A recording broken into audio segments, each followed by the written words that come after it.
much longer until defeat? Now pick a side. And when you watch out for yourself, you pick a side. Come on, pick a side. And when you watch out for yourself, you pick a side.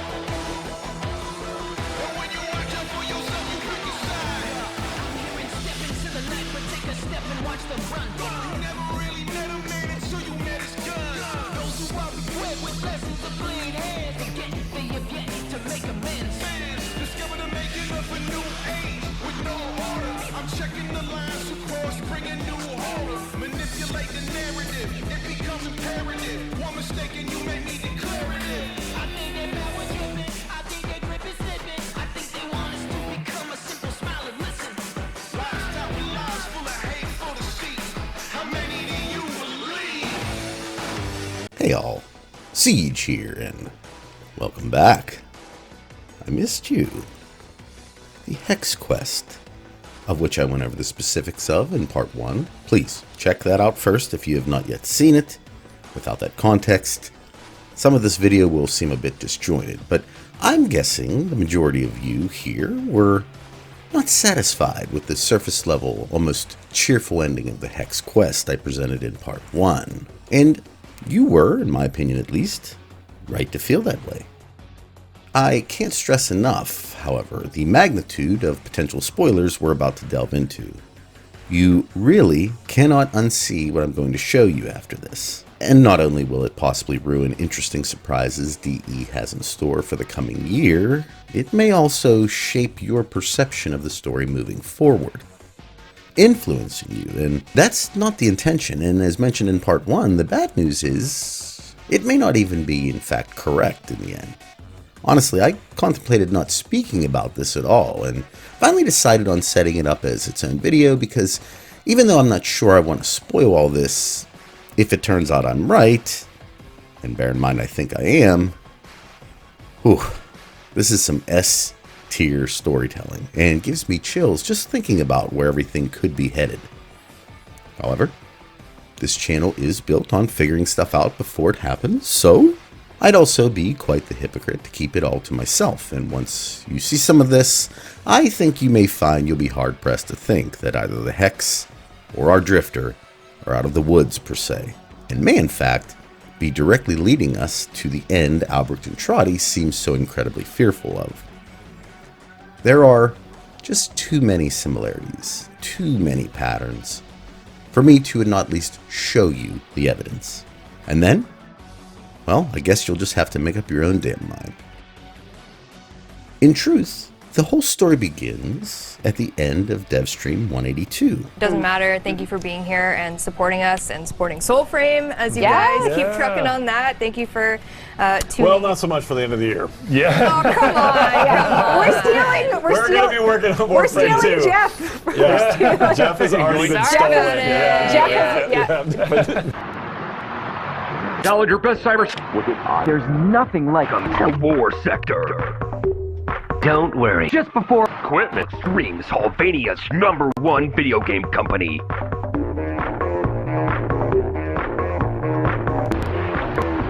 A whole lot more. Why not war sector?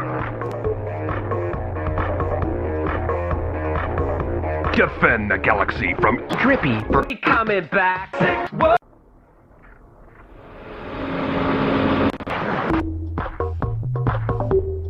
Using state-of-the-art technology. War Sector coming winter 2000 from Digital Extremes.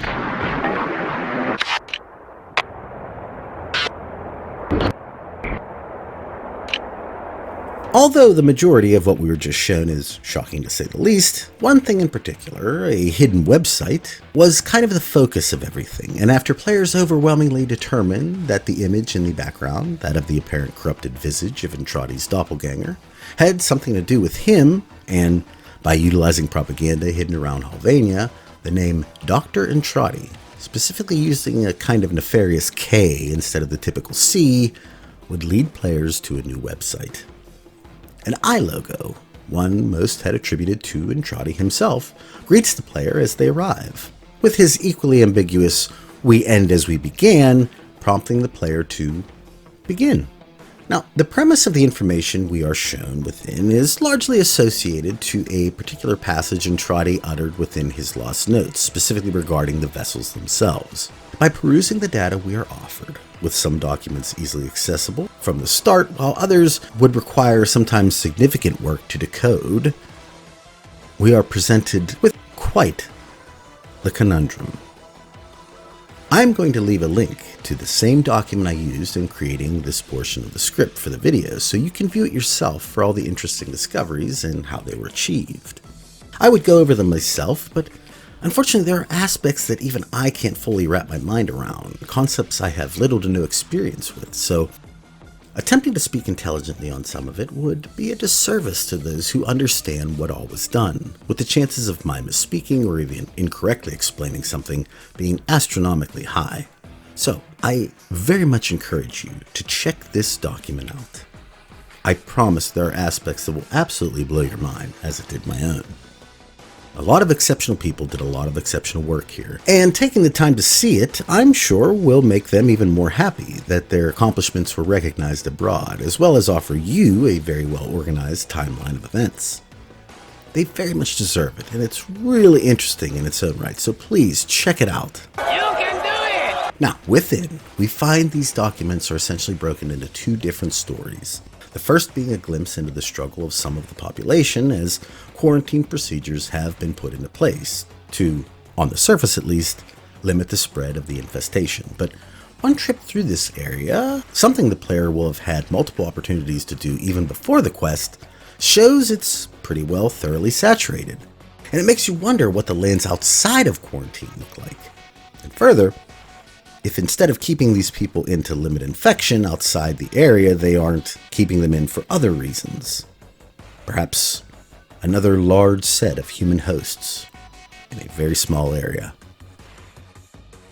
The majority of the dialogue found in the first section describes the dealings of those forced into their homes with seemingly these chat spaces as their sole method of communication, at least in a manner where multiple users can interact, with phone call capability being somewhat limited during the time. Each of these passages are named with a general theme of the information within, Entrati being about identifying him, MIA, where Letterbomb, one of these users, is shown to be trying to get a bit too close to some evidence and is apparently taken, but all of which are fairly benign and straightforward. However, what's interesting about this dialogue is that permeated through, we see interactions that seem to suggest characters with, let's say, forbidden knowledge. In the first passage, while discussing Dr. Friday, or Entrati as we know him, one of the users, Socket, not only appears to be the most knowledgeable of the group regarding Entrati, but has access to an image that probably shouldn't exist. This is where we were in Whispers, so unless Arthur had an eye camera of some sort, even he shouldn't necessarily have this image. And when questioned on how this person got it, the conversation curiously ends without any kind of actual answer. The next passage has one of the group remarking on loud noises, something like a roar, and again, I'm taken back to a scene in Dark Sector where Hayden Tenno, its protagonist, has his first real run-in with a technocyte creature, looking strangely like the Rhino Warframe and charging at us in a similar way. Regardless, when trying to take this photo, his profile and whatever he found are confiscated by Scaldra, shown earlier to be in league with Entrati, but maybe more so with his other in hindsight, with Major Nisi Rusalka's blurred image from the 1999 original demo appearing in the glare of the supposedly powered down monitor, somewhat breaking the fourth wall when attempting to shut off the computer, telling us the truth of the matter with the slightest bit of persistence. The group discusses the Scaldra in detail and their menacing behavior towards the population. What are they rounding up these people to do exactly? This culminates in an abduction of one of their own, as well as a visit from a new user attempting to gain information on one of the Hex members, with the image again taken from an ad and even the opening page to Warframe 1999. Is this significant? Let's just keep an eye on it, as it does appear to be creating one of those pesky patterns I was mentioning. The remaining chat members have no interest in helping this person, ending the chat abruptly, and interestingly enough, Aoi appears to have been observing this lobby in her own right, telling the group to stay watchful, that they are in danger but with the right help can make it through. Whether or not they do, we aren't necessarily shown, but an interesting note is that by pressing the H key and enacting the help procedure, a quite terrifying message is revealed. But this will actually have relevance in the second portion of these segments, I believe at least, showing just how deviously deep this llama hole goes, and may actually offer an explanation as to what the entirety of the group, and the entire area, and even us the players, will at some point, as well as already have, come to deal with. The second group of messages centers around one Sam Page, a new hire at the in-game version of Digital Extremes. The titles of these passages are a bit more telling.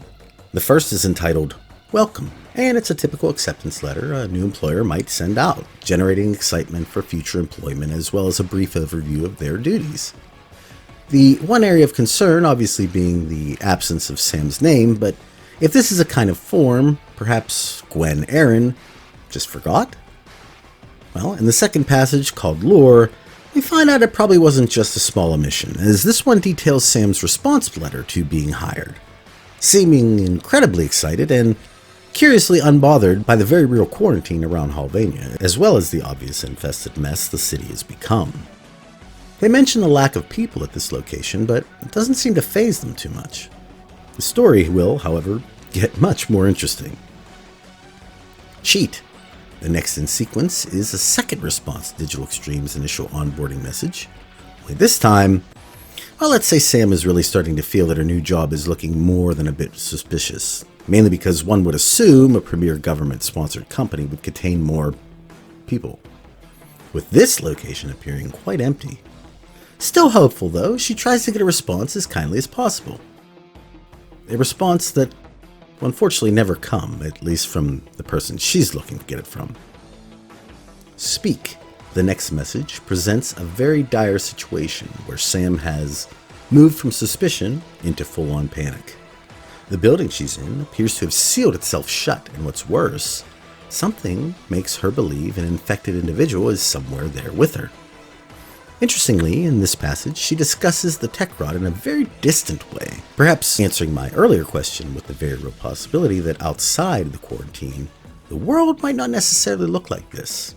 Are they keeping these people in here to protect them, or does the rounding up of individuals by the floorful in this context imply the citizenry of Halvania are all just another set of test subjects?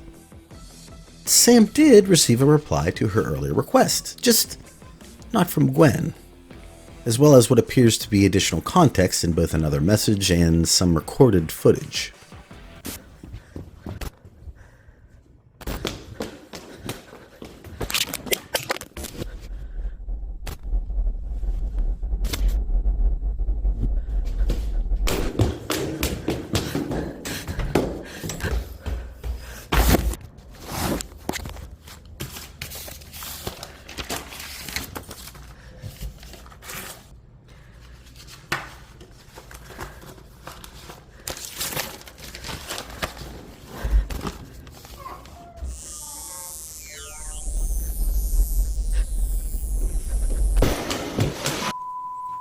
So, given what is being depicted, is the helps prompt message from earlier also a cry from this poor person? The picture is becoming much clearer as to what the capacity of Digital Extremes is, and with it being, as I mentioned, a government entity, one has to assume that that government is in at least some capacity compromised. The question we have is how much and by whom? In the aforementioned Hex comic, one acting much like a brief origin story, showing us perspective into what they are, how they came to be this way, in the process showing their side of the story. This retelling differs somewhat in how Entrati described it with his vessel notes, with the Hex of course being the basis for the titanic humanoids scattered about his labs. And I make this comparison because the final document in this area we receive as part of the ARG is entitled Contact. Now, This message is supposedly from Albrecht himself, and he speaks about what, in all rights, appears to be a technocyte infection within the source code of, well, War Sector, the new game from Digital Extremes, based entirely on the original Dark Sector trailer they created when initially trying to get that game made. Appearing to want to stop this, he enlists the help of you, the player. He's been watching you and would like to make a delivery. Sure enough, in one day's time, a message appears in our reality's Twitter X, leading to a familiar subway car and a phone, with his curious logo providing proof of relevance. Not only that, but cycling through its rather limited menu presents two pieces of information.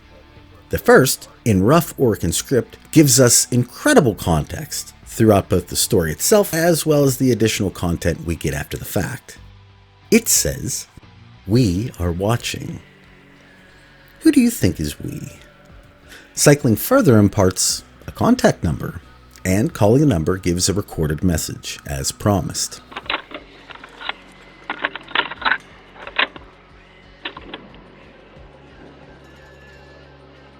Congratulations.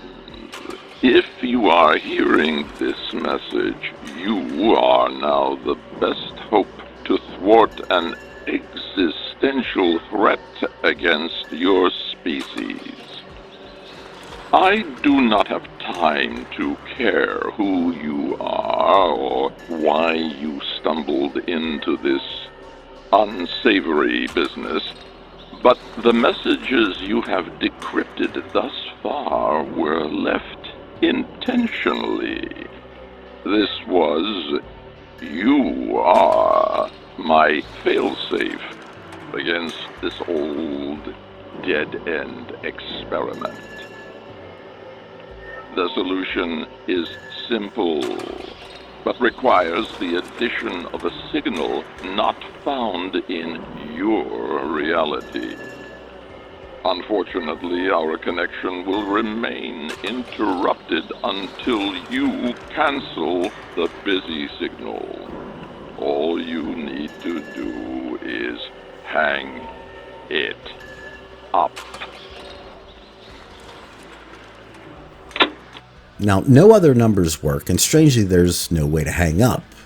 Yet. That is until DE, in our reality, decided to curiously reopen Halvania Mall for seemingly no reason. But by revisiting and heading towards Arthur's area, a phone, furiously beeping, lies off the hook. We do as we're told again. With this, a new prompt to get into the site appears with choices. The eye is changed and is now physically watching, reminiscent of the ones in his lab. And entering and attempting to connect to this AOL online-like internet service becomes possible, where it wasn't before, bridging the connection he so very much required. But what about the other choice? Well, that leads to a kind of odd area, one littered with multiple monitors all seemingly tied together, stretching the signal and connecting it. In fact, the signal itself, according to Entrati, must be spread at all costs. And the images, a dice with a 3, 6, and 5, a coffin, a snowflake, a guitar, an ant, and the devil, to me at least, are signifying the very end of all this, and perhaps even the methodology by which it will occur, already appearing to be transmitted through music. I'm guessing bugs, and could the snowflake be a reference to the atmosphere itself? On the 365th day, no less, with a very familiar entity. Entrati's message at the top reinforces his desire to push forward with his plan. One we are led to believe, at least, is the next logical progression in his initial hidden message within the vessel's transference stream. To know, I require your trust. Craft the little curio whose blueprints you will find in the computer's memory. Complete the Kalimos sequence. Repair. Rebuild. When the time is right, find me. One to hopefully stop all of this. We're so close. And at that point, it really seemed like we may finally make contact with the real Albrecht Entrati. He's the only one who can really explain what's happening. What occurred with Arthur, and foremost, how to tell the difference between himself and his other. And it seems like genetic sequences are the key, each associated with the hex. The final piece, if you will. But wouldn't he already have this? Nonetheless, real-world Tenno, the guys behind the guy, if you will, frantically worked to gather clues to procure the information, and sure enough, they figured it out. But it didn't work. In fact, no combination of appropriate genetic codes provided a result. And then, our digital extremes offered us a cipher. And by using it, well, first, the cipher itself very much takes the sequences through the lens of the local requiem, at least in name, and prove without a doubt that DE definitely wanted us to solve this. By utilizing said cipher, the new sequences, they work, prompting a countdown leading directly to the next Devstream. And within this time, it's found that someone left another gift within the subway, the Hex comic I went over earlier. Now this comic is meant for us, the player. Why someone has this here is nothing short of shocking, but that person wanted us to see the contents of what was within. It wanted us to know what Entrati did, most likely as either a warning or a manipulation tool. And at the end of the countdown, a new option was added, to deploy Antivirus. And doing so would open a link sending us to the next Devstream, but revisiting afterwards would open a link to the Great Despair, the second available track from online, the theme of the Hex's demise during the quest itself, as well as, well, this.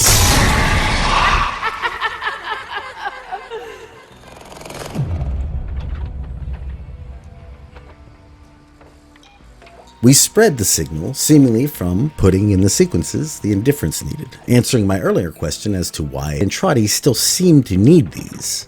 And now, the indifference, well, it's pretty happy with us. Why? One of the interesting aspects of 1999 has been the new addition of a kind of display showing the moving dates, locations we're currently at, and even quest objectives.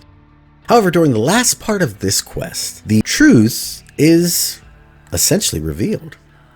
The indifference, seemingly the actual entity behind the eye, speaks to us, the player, not the Tenno or the Drifter, their presences being outside of this time and on the Zariman respectively, and certainly not to the Hex, but in seemingly the same fashion as how the eye instructs us during the ARG, it silently narrates our day-to-day activities in its reality. And I say its reality because the existence of the cycle here has 1999 not necessarily being a change in time per se, rather a potentially conceptual embodiment of 1999. Much like the Viri, it very much appears this place may have just been made, not just visited, and would explain so many of the inconsistencies we see between established lore and timelines. This place is what someone, seemingly Entrati, wanted to make, but more and more I'm leaning toward it being a product of his other. And I believe some of the dialogue it offers us seems to insinuate much or even all of the power the Orkin were able to wield came from the Void's own flesh and bone, something it appears quite bitter at. And because I feel as though this Matrix-like copy of 1999 is a world made of conceptually embodied Void, we are also subject to its influence at all times with what we see.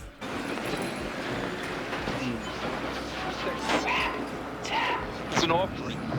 And really, this is no different from how Thrax is able to speak to us at all times in Duviri. How he can essentially change the entire area based on the emotional spectrum. Dare I say it makes me wonder about something I've always questioned, but was in ways brought to light during this quest specifically. When Entrati asks us, Are you more a child than your mother? What does he mean? What about the Tenno seems childlike? Appearance aside, the Tenno are extremely old, and have been students of war more so than any other soldiers in existence. If anyone were to know the cost of doing the quote-unquote right thing, it would be they, but what if Entrati wasn't talking about our Tenno? Does anybody else find it odd the only two definitive places Entrati speaks of are Duviri, a created world, and 1999? What if the Drifter, the us that didn't get saved, is like Entrati? Not originally taking the deal, but producing a paradoxical twin of its own. This one of a child, mirroring the Tenno's behavior and mindset in the same way Entrati's did of him at first exposure.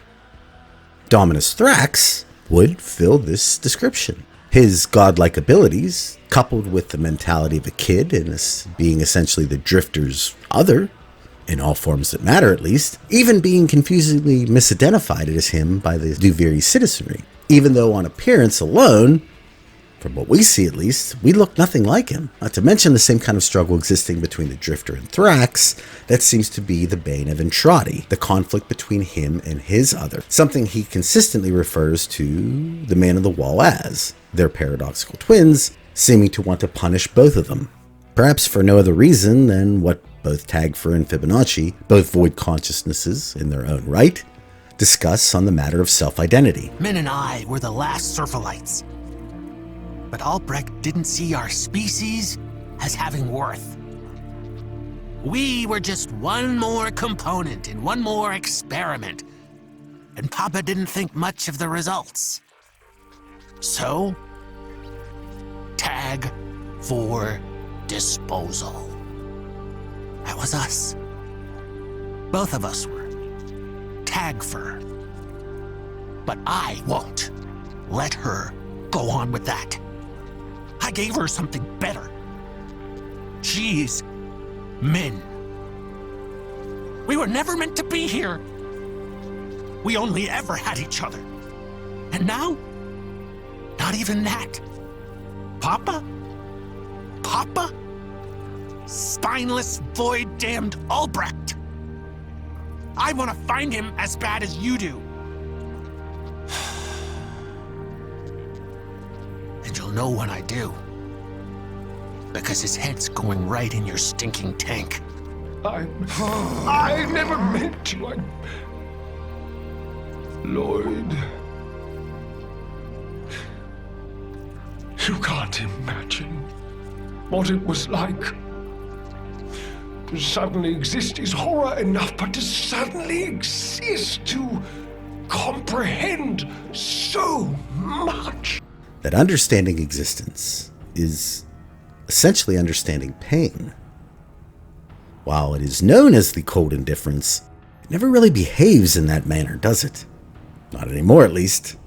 It has a taste for perhaps the sweet and sour of the emotional spectrum, with cold indifference no longer being something it can be content with. In fact, I think we can surmise that the Entrati we hear and potentially even see during our trip to the Zariman in the Hex Quest is not him at any point during that time. Desiring for the Tenno to see Entrati as a calculating killer, willing to take away the first friends the Drifter ever had.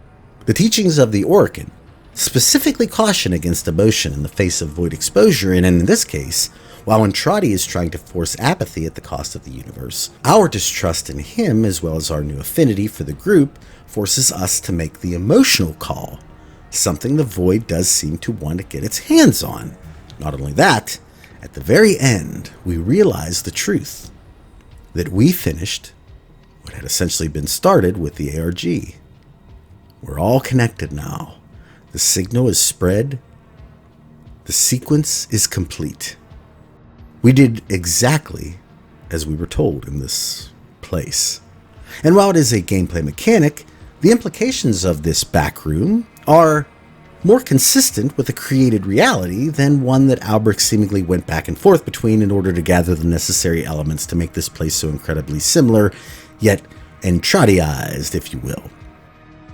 Does the inclusion of certain aspects of the ARG, this eye that is clearly not Entrati's any longer, yet details the events of our demise in, well, at least our first cycle within this area as well as throughout the seasons, changing when something of significance is completed? And with everything I've presented, does this not potentially cement you, the person watching this, as the missing piece of the operator's trinity?